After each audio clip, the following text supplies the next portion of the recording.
Hi everyone, Mr. P here, and you ready for the next chapter in our story? Hope you're really enjoying it. I know I am, and I can't wait to see what the children get up to next. So we're on to chapter 6, Moonface and the Slippery Slip. The children clung to the top of the branches of the faraway tree, whilst the rabbits slid down a bit lower. They could still hear the enchanting music of the roundabout land as it swung round overhead. "We'd better get home," said Joe, in a rather quiet voice. "It's been just a bit too exciting."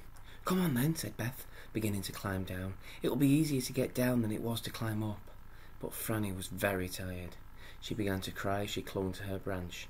She was the youngest, and not so strong as Joe and Beth.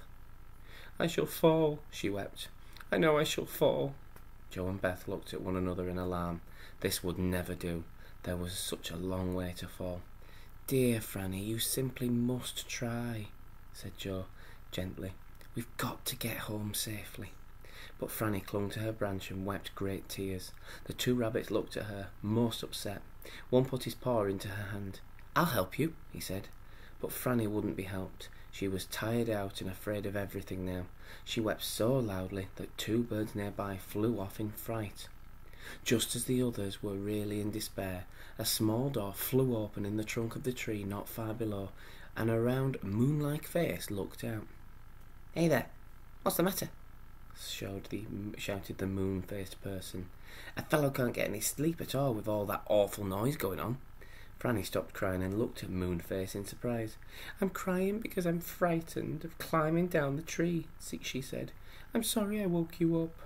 Moonface beamed at her. "Have you got any toffee?" he asked. He liked chewy things, you see. "Toffee?" said everyone, in surprise. "What do you want toffee for?" "To eat, of course," said Moonface. "I just thought if you had any toffee to give me, I'd let you slide down my slippery slip. You get down to the bottom very quickly that way, you know." "A slide all the way down the faraway tree?" cried Joe, hardly believing his ears. "Good gracious, whatever would why you would have thought of that?" "I thought of it," said Moonface, beaming again just like a full moon. "I let people use it if they pay me toffee." "Oh," said the three children, and looked at one another in dismay, for none of them had any toffee. Then Joe shook his head. "We've no toffee," he said, "but I've got a bar of chocolate. A bit squishy, but quite nice." "Won't do," said Moonface. "I don't like chocolate." "What about the rabbits? Haven't they got any toffee either?" The rabbits turned out their pockets. They had a very curious collection of things, but no toffee. "Sorry," said Moonface, and slammed his door shut. Franny began to cry again. Joe climbed down the door and banged on it. "Hey, old Moonface," he shouted, "I'll bring you some lovely homemade toffee next time I'm up the tree, if you'll let me use your slippity slip." The door flew open again, and Moonface beamed out. "Why didn't you say so before?" he asked. "Come in." One by one the rabbits and the children climbed down to the door and went in. Moonface's house in the tree was very peculiar. It was one round room, and in the middle of it was the beginning of the slippery slip that ran down the whole trunk of the tree, winding round and round like a spiral staircase. Round the top of the slide was a curved bed, a curved table, and two curved chairs made to fit the roundness of the tree trunk. The children were astonished and wished they had time to stay for a while, but Moonface pushed them towards the slide. "You want a cushion each?" he said. "Hey, you, rabbit, take the top one and go first." One of the rabbits took an orange cushion and set it at the top of the slide. He sat down on it, looking a little nervous.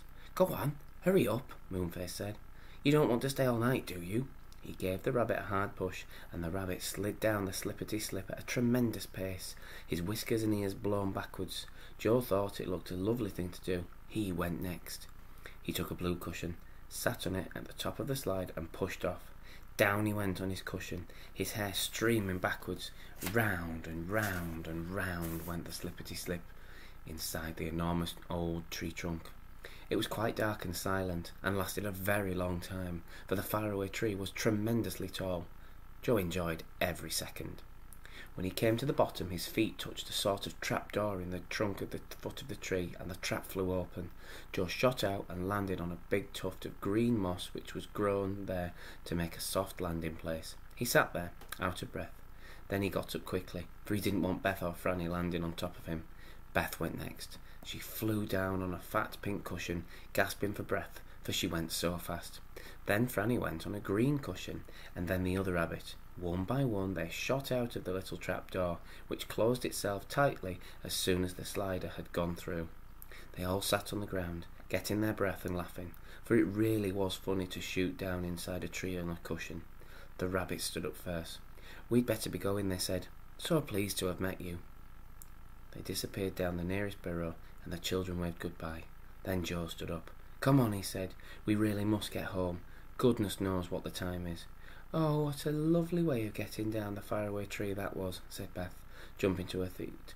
"It was so quick." "I loved it," said Franny. "I'd like to climb up the tree every single day just so that we can slide down that super slippery slip. But what to do with the cushions?" At that moment a red squirrel, dressed in an old jumper, came out of a hole in the trunk. "Cushions, please," he said. The children gathered them up and handed them to the squirrel one by one. They were getting quite used to hearing animals talk to them now. "Are you going to carry all those cushions up the tree to Moonface?" asked Franny, in wonder. The squirrel laughed. "Of course not," he said. "Moonface lets down a rope for them. Look, here it comes." A rope came slipping down between the branches. The squirrel caught the end of it and tied the bundle of cushions firmly onto the rope. He gave 3 tugs, and the rope swung upwards again, taking the cushions with it. "Good idea," said Joe, and then they all turned to go home, thinking as they walked of the strange and exciting things that had happened that day. They came to the ditch and jumped across. They went down the little lane and through their little back gate. By the time they reached the cottage they were ready to drop with tiredness. Their mother was still busy in the garden, and their father was not home yet. So, sleepily, Beth made them all some hot milk, which they took up to their rooms to drink while sitting in bed. "I'm not going up the Faraway tree again," said Franny, lying down. "Well, I am," said Joe. "Don't forget we promised old Moonface some homemade toffee. We can climb up to his house, give him the toffee, and slide down that slippery slip again. We don't need to go into any land at the top of the tree." But Beth and Franny were fast asleep, and very soon Joe was too, dreaming of the strange faraway tree and the curious folk who lived in the enormous trunk. So that was chapter 6. Hope you've enjoyed it. Who knows what they're going to be getting up to next time. Bye.